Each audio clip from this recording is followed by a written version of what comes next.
Shalom Bapak Ibu, Saudara sekalian yang dikasihi Tuhan. Puji Tuhan, hari ini kembali saya akan mengajak Bapak Ibu, Saudara sekalian untuk bersaat teduh. Datang kepada Bapa kita yang baik. Saudara, Dia lebih baik daripada Bapa manapun yang ada dalam dunia ini. Kalau Bapa di dunia ini seringkali menginginkan yang terbaik untuk anak-anaknya, merancangkan yang terbaik untuk anak-anaknya, mengusahakan yang terbaik untuk anak-anaknya. Terlebih lagi Bapa kita yang di surga, Dia selalu ingin yang terbaik bagi kita, anak-anaknya, yang benar-benar sungguh-sungguh menjadi anak-anaknya, yaitu orang-orang yang mau hidup sesuai dengan kehendaknya. Karena itu mari kita akan datang kepada Bapa kita yang baik, Bapa yang mengasihi kita. Kau Bapa yang mengasihiku, kuasamu memulihkanku. Kita nyanyikan lagu ini, judulnya kalau tidak salah, Kaulah Segalanya.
itu bagianku.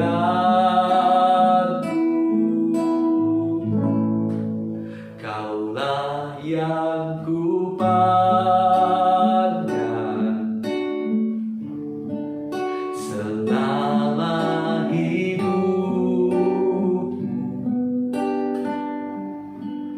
mengasihimu, memuliakanmu, Bapa dan Rajaku.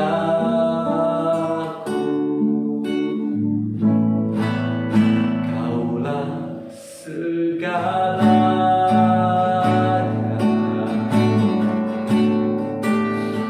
dalam hidup,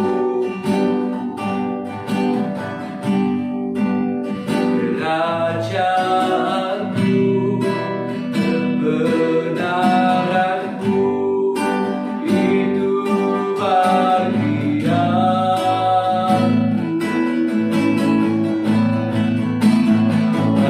Yang ku banggakan selama hidup,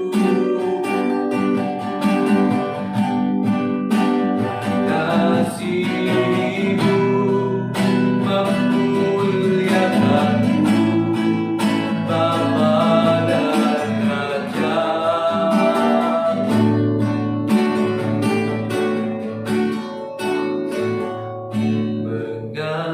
Mengasihimu, memuliakanmu, mengasihimu, memuliakanmu, mengasihimu, memuliakanmu,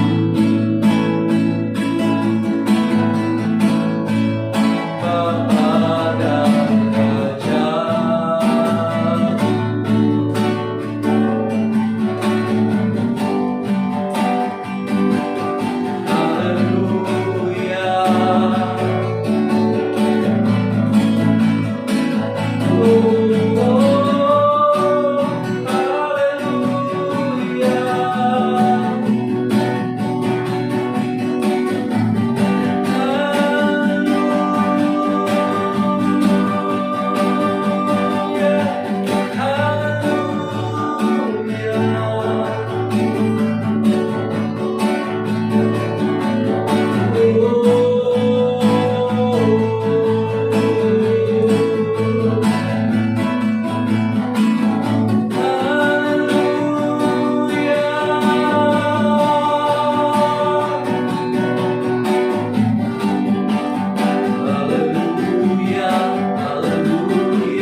haleluya.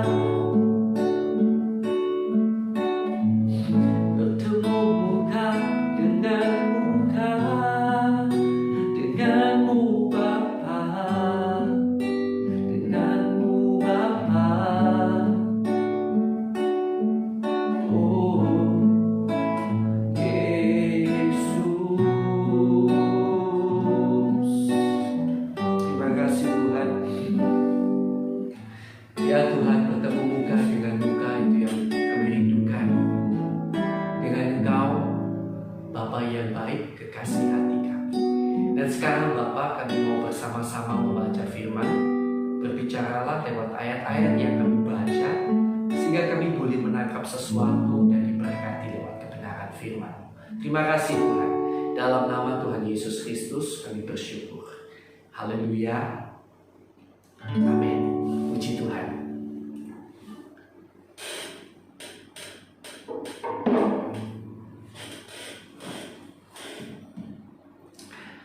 Puji Tuhan, Bapak Ibu, Saudara sekalian yang dikasihi Tuhan. Hari ini, oleh kasih karunia Tuhan, kita telah sampai pada kitab Galatia pasal yang keempat. Ya, Galatia pasal yang keempat. Saya akan bacakan untuk kita semua. Saudara silakan juga membaca dari Alkitabnya, atau mungkin kalau terhalang kondisi matanya atau apa ya, mungkin bisa mendengarkan dari apa yang saya baca. Tak ada lagi perhambaan. Yang dimaksud ialah selama seorang ahli waris belum akil balik, sedikit pun ia tidak berbeda dengan seorang hamba, sungguh pun ia adalah tuan dari segala sesuatu. Tetapi ia berada di bawah perwalian dan pengawasan sampai pada saat yang telah ditentukan oleh Bapaknya. Demikian pula kita. Selama kita belum akil balik, kita takut juga kepada roh-roh dunia. Tetapi setelah genap waktunya, maka Allah mengutus anaknya yang lahir dari seorang perempuan dan takluk kepada hukum Taurat. Ia diutus untuk menebus mereka yang takluk kepada hukum Taurat, supaya kita diterima menjadi anak. Dan karena kamu adalah anak, maka Allah telah menyuruh roh anaknya ke dalam hati kita yang berseru, Ya Aba, Ya Bapa. Jadi, kamu bukan lagi hamba melainkan anak. Jikalau kamu anak, maka kamu juga adalah ahli-ahli waris oleh Allah. Dahulu, ketika kamu tidak mengenal Allah, kamu memperhambakan diri kepada ilah-ilah yang pada hakikatnya bukan Allah. Tetapi sekarang, sesudah kamu mengenal Allah, atau lebih baik, sesudah kamu dikenal Allah, bagaimanakah kamu berbalik lagi kepada roh-roh dunia yang lemah dan miskin, dan mau mulai memperhambakan diri lagi kepadanya? Kamu dengan teliti memelihara hari-hari tertentu, bulan-bulan, masa-masa yang tetap dan tahun-tahun. Aku khawatir kalau susah payahku untuk kamu telah sia-sia. Ingatlah akan hubungan kita yang semula. Aku minta kepadamu saudara-saudara, jadilah sama seperti aku, sebab aku pun telah menjadi sama seperti kamu. Belum pernah kualami sesuatu yang tidak baik daripadamu. Kamu tahu bahwa aku pertama kali telah memberitakan Injil kepadamu oleh karena aku sakit pada tubuhku. Sungguh pun demikian keadaan tubuhku itu yang merupakan pencobaan bagi kamu. Namun kamu tidak menganggapnya sebagai sesuatu yang hina dan yang menjijikkan, tetapi kamu telah menyambut aku sama seperti menyambut seorang malaikat Allah, malahan sama seperti menyambut Kristus Yesus sendiri. Betapa bahagianya kamu pada waktu itu. Dan sekarang di manakah bahagiamu itu? Karena aku dapat bersaksi tentang kamu, bahwa jika mungkin kamu telah mencungkil matamu dan memberikannya kepadaku. Apakah dengan mengatakan kebenaran kepadamu, aku telah menjadi musuhmu?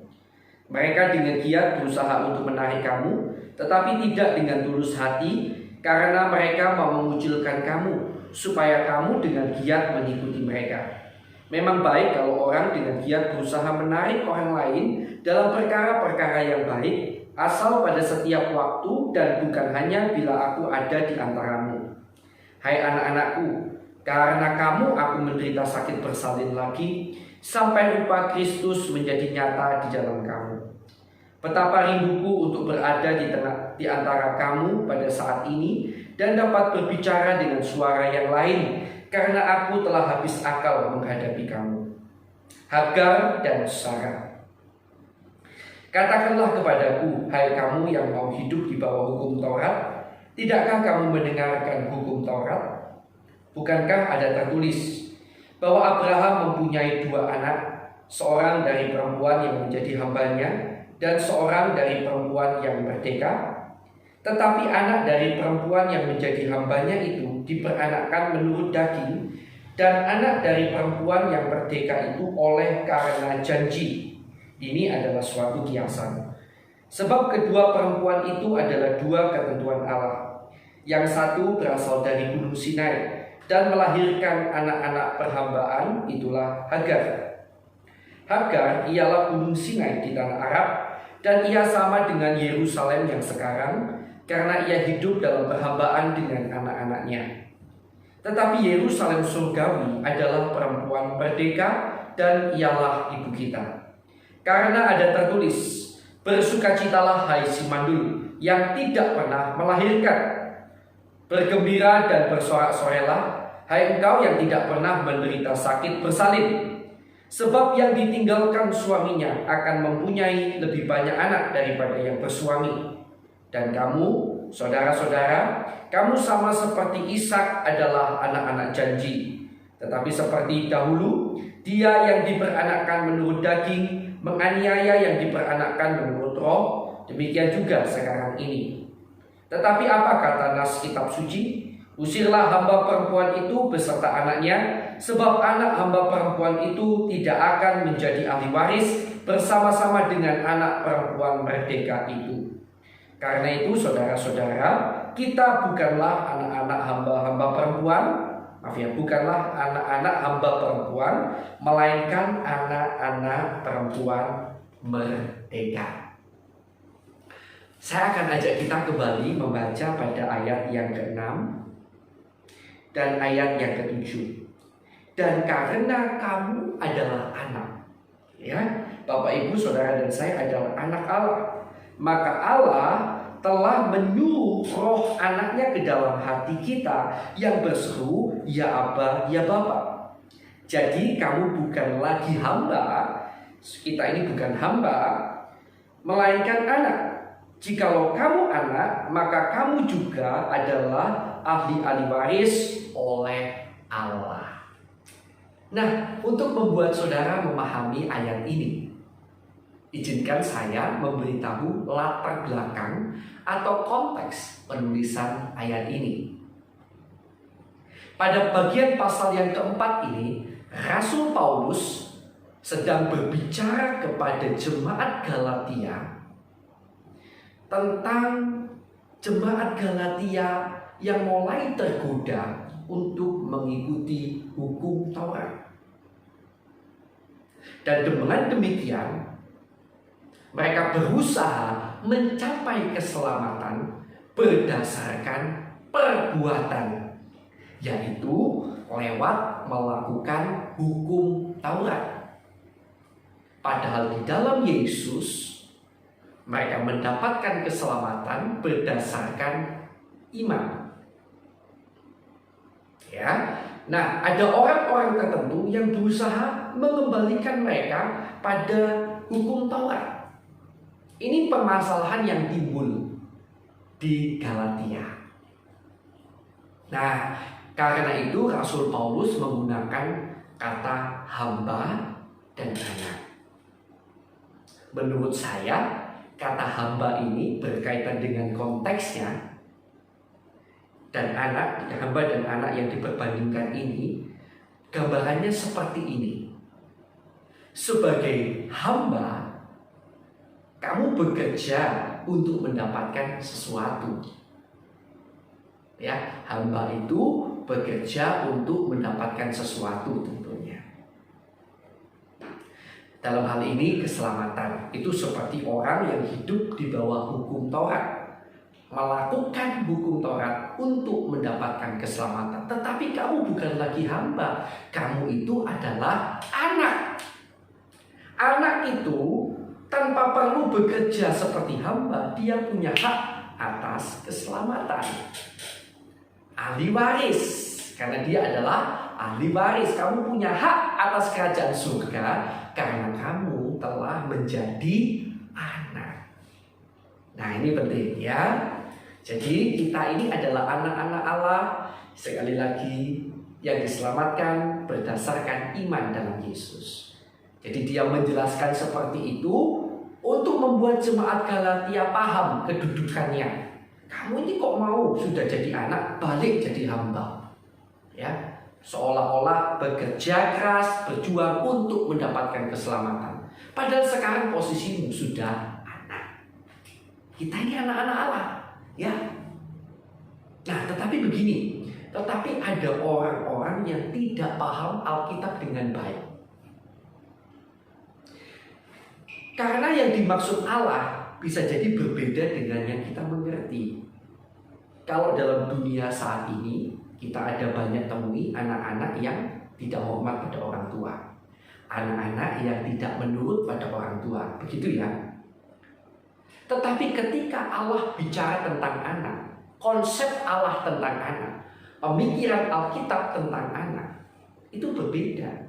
Anak itu di dalam Alkitab, kalau kita nanti lihat, ketika nanti bicara tentang anak itu seharusnya ingin melakukan kehendak bapaknya. Sekali lagi, anak itu seharusnya ingin melakukan kehendak bapaknya. Dari mana Pak, Bapak bisa bilang begitu? Kan juga ada kisah tentang anak bungsu ya yang terhilang, kan berarti nggak menurut. Ya, tetapi sebenarnya konsep Alkitab tentang anak itu adalah seharusnya orang yang melakukan keinginan bapaknya. Yesus sendiri berkata demikian di dalam Yohanes 8 ayat 44. Nah, coba kita sekarang lihat dari Alkitab ya. Walaupun ini kontras ya. Ini Yesus mengontraskan, kali ini bicaranya tentang iblis sebetulnya. Ya, nah coba tapi kita lihat saja tentang konsep anak itu tadi. Yohanes 8. Iya. Ayat yang ke 44 ya. 44. Coba perhatikan 8 ayat 44. Iblislah yang menjadi bapamu, kata Yesus kepada orang-orang Israel, orang-orang yang waktu itu ada di sana yang bertanya-tanya tentang dia. Iblis yang menjadi bapamu dan kamu ingin melakukan keinginan bapamu. Sampai A saja ya. Jadi jelas sekali sebetulnya ketika Yesus bicara tentang Bapa, maka seorang anak dengan bapaknya, anak itu ingin melakukan keinginan bapaknya. Nah, kita disebut anak Allah. Dari mana kita tahu kita sudah jadi anak Allah? Apakah kita ingin melakukan kehendak Allah? Ya. Jadi ketika kita sudah jadi anak. Ada orang berkata begini, kalau gitu saya sudah selamat, saya sudah jadi anak, saya menerima keselamatan. Baik, kalau begitu boleh dong saya hidup dalam dosa. Berarti kamu belum jadi anak. Kamu bertanya seperti itu aja sudah belum jadi anak berarti. Mengapa kok begitu? Karena ternyata kamu nggak pengen melakukan kehendak bapamu, keinginan bapamu. Ya, anak Allah itu ada keinginan melakukan keinginan Bapa. Karena itu simpel. Saudara percaya Yesus, saudara sudah diselamatkan. Dan kemudian dengan sendirinya keinginan itu akan muncul, yaitu keinginan untuk melakukan kehendak Bapa. Puji Tuhan, ya. Semoga ini memberkati kita. Saudara dan saya adalah anak, dia adalah Bapa yang baik yang mengangkat kita sebagai anak-anaknya. Puji Tuhan, kita akan bersama-sama berdoa lebih dulu buat firman yang baru saja kita dengarkan bersama-sama. Terima kasih Bapa, Engkau Bapa yang baik. Kami bersyukur karena Engkau telah memberikan keselamatan itu pada kami. Terus terus berikan hati kami menjadi hati yang rindu melakukan kehendak-Mu Tuhan. Ya, kami dalam setiap detik hidup kami selalu mau melakukan kehendak-Mu Tuhan. Terima kasih Tuhan, tolonglah kami dalam nama Yesus. Terima kasih Tuhan. Dan sekarang mari kita akan bersama-sama berdoa bagi orang-orang yang belum percaya Yesus yang kita kenal. Mari kita akan doakan bersama-sama.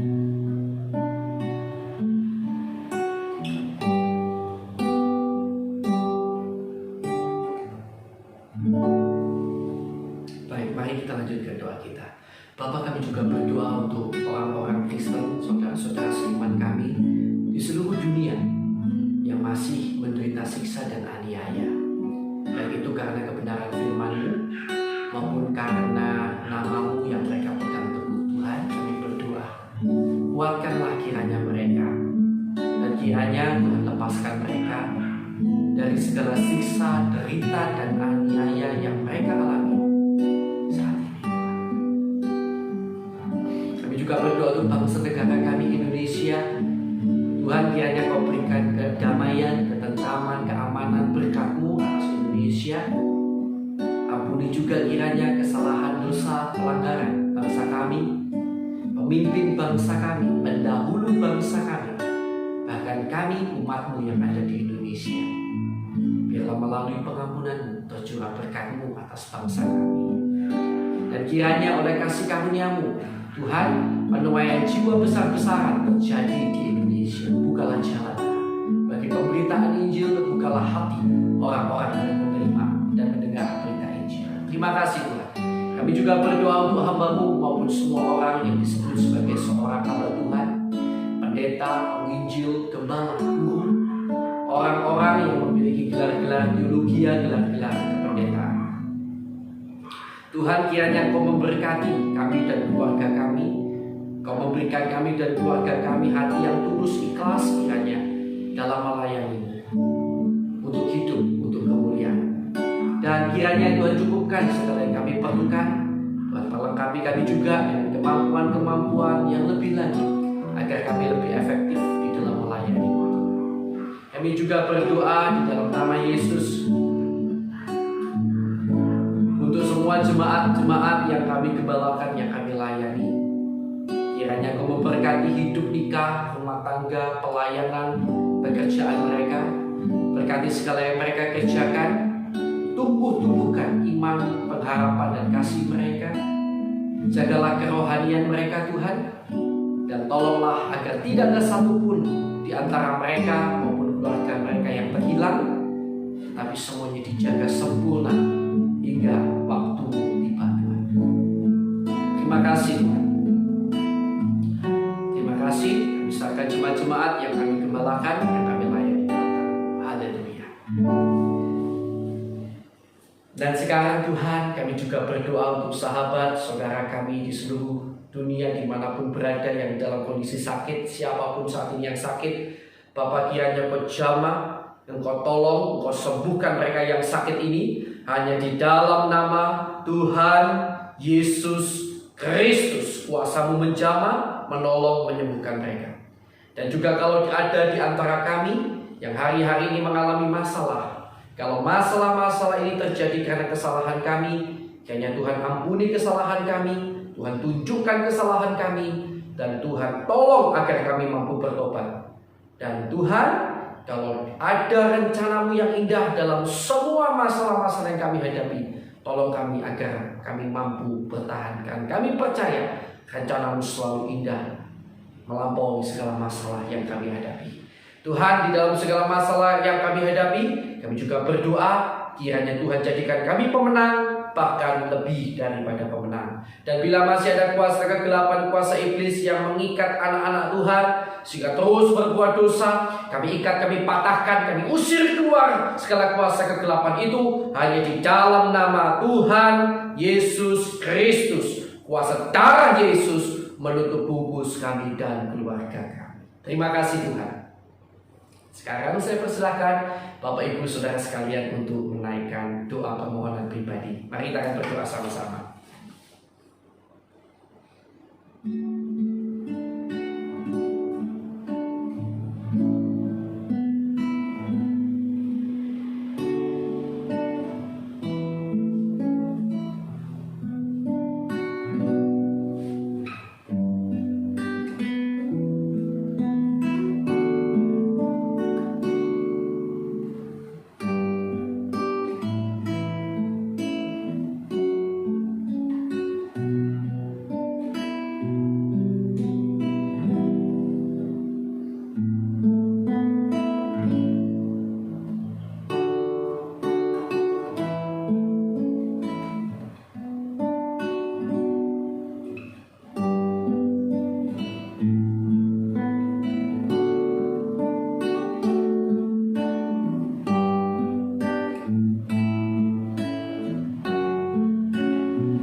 Baik saudara, sekarang Tuhan, kiranya Kau memberkati keluarga kami, pelayanan kami, dan pekerjaan kami. Kiranya di dalam segala perkara Tuhan memberkati kami dan menjadikan kami berkat bagi sekeliling kami. Terima kasih Tuhan, kami terima berkat-Mu di dalam nama Allah Bapa, Allah Anak, Allah Roh Kudus, di dalam nama Tuhan Yesus Kristus. Yang percaya, mari bersama saya katakan amin. Puji Tuhan, Tuhan Yesus memberkati saudara.